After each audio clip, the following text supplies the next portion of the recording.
নমস্কার বন্ধুরা, do online easily YouTube চ্যানেলে সবাইকে স্বাগত জানিয়ে আবার একটি নতুন বিরাট চাকরির খবর নিয়ে আপনাদের সামনে কিন্তু হাজির হলাম।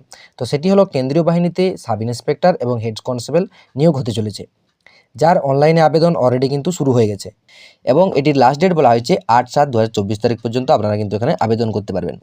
তাই আপনারা প্রথমে পুরো নোটিফিকেশানটি দেখে নিন, তারপর অনলাইনে কিন্তু শুরু করুন। আর বন্ধুরা, সমস্ত রকম চাকরির আপডেট পেতে অবশ্যই চ্যানেলটিকে সাবস্ক্রাইব করে রাখুন। তো চলুন নোটিফিকেশানটি দেখে নেওয়া যাক।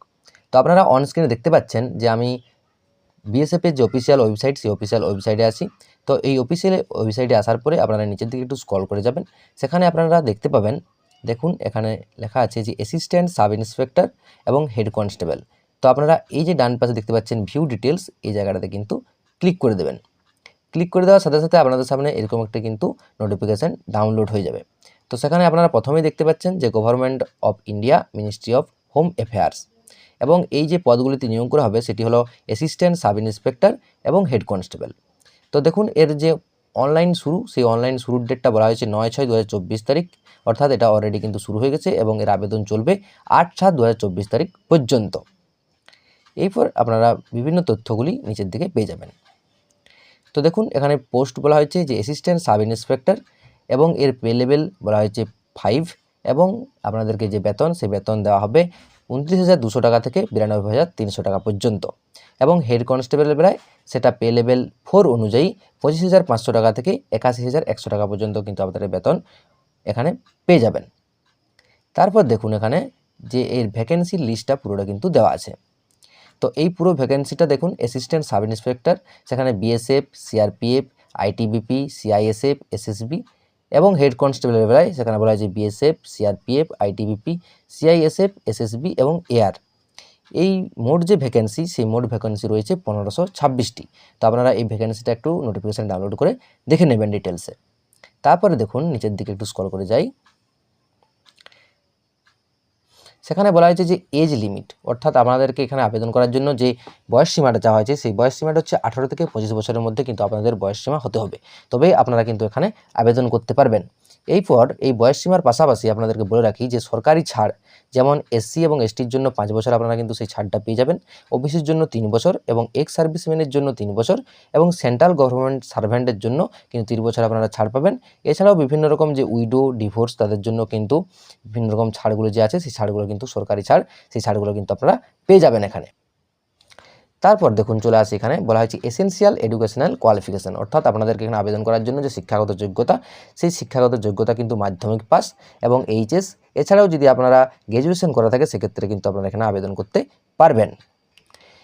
এর পাশাপাশি দেখুন এখানে বলা হয়েছে সেন্টার অফ এক্সামিনেশন। তো বিভিন্ন স্টেটের জন্য বিভিন্ন জায়গায় সেন্টারগুলি কিন্তু করা হয়েছে, তো আপনারা জন স্টেট থেকে ফিল আপ করবেন, সেই স্টেটের সেন্টারগুলি দেখে নেবেন। তো আমাদের যে ওয়েস্ট বেঙ্গল, সেখানে 3টি কিন্তু সেন্টার দেওয়া হয়েছে। দেখুন এখানে 25, 26 এবং 27, সেখানে বলা হয়েছে কলকাতাতে এবং দুর্গাপুরে এবং শিলিগুড়িতে, এই 3টা জায়গায় কিন্তু এই পরীক্ষাটি নেওয়া হবে। তারপর দেখুন চলে আসি এখানে স্কিম অফ এক্সামিনেশন, অর্থাৎ এই যে এক্সামিনেশনটা হবে বা এই নিয়োগটা হবে, এটি 3টি ফেজে কিন্তু পরীক্ষা নেওয়া হবে, তারপর আপনাদের কিন্তু নিয়োগ করা হবে। প্রথম ফেজে বলা হয়েছে ফিজিক্যাল স্ট্যান্ডার্ড টেস্ট অর্থাৎ পিএসটি এবং ফিজিক্যাল এফিসিয়েন্সি টেস্ট অর্থাৎ পিইটি। এবার সেকেন্ড ফেজে বলা হয়েছে কম্পিউটার বেসড টেস্ট, অর্থাৎ আপনাদের যে পরীক্ষাটা কম্পিউটার পরীক্ষা, অর্থাৎ কম্পিউটার পরীক্ষা বলতে এখানে যে কম্পিউটার বেসড টেস্ট, অর্থাৎ যে পরীক্ষাটা নেওয়া হবে সেটা কিন্তু কম্পিউটার উপরে পরীক্ষাটা নেওয়া হবে। এবং থার্ড ফেজে বলা হয়েছে স্কিল টেস্ট, ডকুমেন্ট ভেরিফিকেশান এবং মেডিকেল এক্সামিনেশন। তাহলে কিন্তু এই পরীক্ষাটা কমপ্লিট হবে বা এই নিয়োগটি তারপর হয়ে যাবে।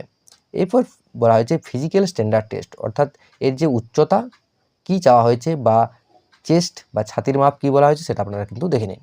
তো এখানে বলা হয়েছে যে মেল ক্যান্ডিডেট অর্থাৎ ছেলেদের জন্য উচ্চতা থাকতে হবে 165 সেন্টিমিটার এবং বুকের মাপ 77 এবং ফুলিয়ে সেটা 82 সেন্টিমিটার কিন্তু করতে হবে। তো এটা জেনারেলদের জন্য। এরপর 2 নম্বরে দেখুন বলা হয়েছে বিভিন্ন রকম যে উপজাতির ছেলেরা রয়েছে তাদের জন্য উচ্চতা বলা হয়েছে 162.5 সেন্টিমিটার এবং বুকের মাপ কিন্তু একই রয়েছে 77 সেন্টিমিটার এবং ফুলিয়ে 82 সেন্টিমিটার কিন্তু আপনাদেরকে করতে হবে। এরপর মেয়েদের বেলায় সেই উচ্চতাটা কিন্তু কমে হচ্ছে 150 সেন্টিমিটার এবং এসটি যে ছেলেরা রয়েছে তাদের জন্য কিন্তু উচ্চতা 162.5 সেন্টিমিটার হলেই কিন্তু আপনারা এখানে আবেদন করতে পারবেন। তারপর চলে আসি, দেখুন এখানে বলা হয়েছে ফিজিক্যাল এফিসিয়েন্সি টেস্ট বা পিইটি।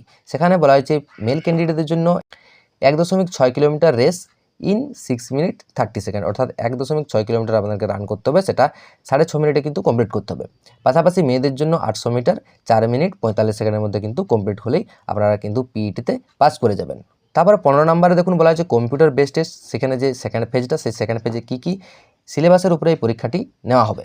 সেখানে বলা হয়েছে দেখুন হিন্দি অর ইংলিশ ল্যাঙ্গুয়েজের উপরে 20 নাম্বার, এরপর জেনারেল ইন্টেলিজেন্সের জন্য 20 নাম্বার, এবং নাম্বার অ্যাপটিটিউডের জন্য 20 নাম্বার, এবং ক্লারিক্যাল অ্যাপটিটিউডের জন্য 20 নাম্বার, এবং কম্পিউটার নলেজের জন্য 20 নাম্বার।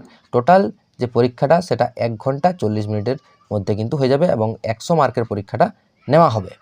তো এগুলিই ছিল এই বিএসএফের বা বিভিন্ন কেন্দ্রীয় বাহিনীতে যে নিয়োগের এসআই এবং হেড কনস্টেবল নিয়োগের যে বেসিক ইনফরমেশানগুলি আপনাদেরকে কিন্তু জানিয়ে দিলাম। তো আপনারা পুরো ডিটেলসটা নোটিফিকেশানটা ডাউনলোড করে আপনারা দেখে নিতে পারেন। তারপর দেখে নেওয়ার পরে আপনারা চলে আসবেন আবার সেই জায়গাটাতে, দেখুন হোম পেজের নিচের দিকে অ্যাসিস্ট্যান্ট সাব ইন্সপেক্টর। তো এইখানে দেখুন অ্যাপ্লাই হায়ার, এই অপশানটাতে কিন্তু আপনারা ক্লিক করে দেবেন। ক্লিক করে দিলেই কিন্তু আপনারা এখান থেকে আবেদনটি করে নিতে পারবেন। তো আপনারা যদি চান সেক্ষেত্রে আমি অবশ্যই আবেদনের পদ্ধতিটা আপনাদেরকে দেখিয়ে দিতে পারি। আপনারা অবশ্যই কমেন্টে জানাবেন, আপনাদের যদি প্রয়োজন থাকে সেক্ষেত্রে আমি অবশ্যই দেখিয়ে দেবো। তো ভিডিওটি আজকের মতো এখানে শেষ করলাম। দেখা হচ্ছে পরের ভিডিওতে। তখন পর্যন্ত ভালো থাকুন, সুস্থ থাকুন। জয় হিন্দ, জয় ভারত।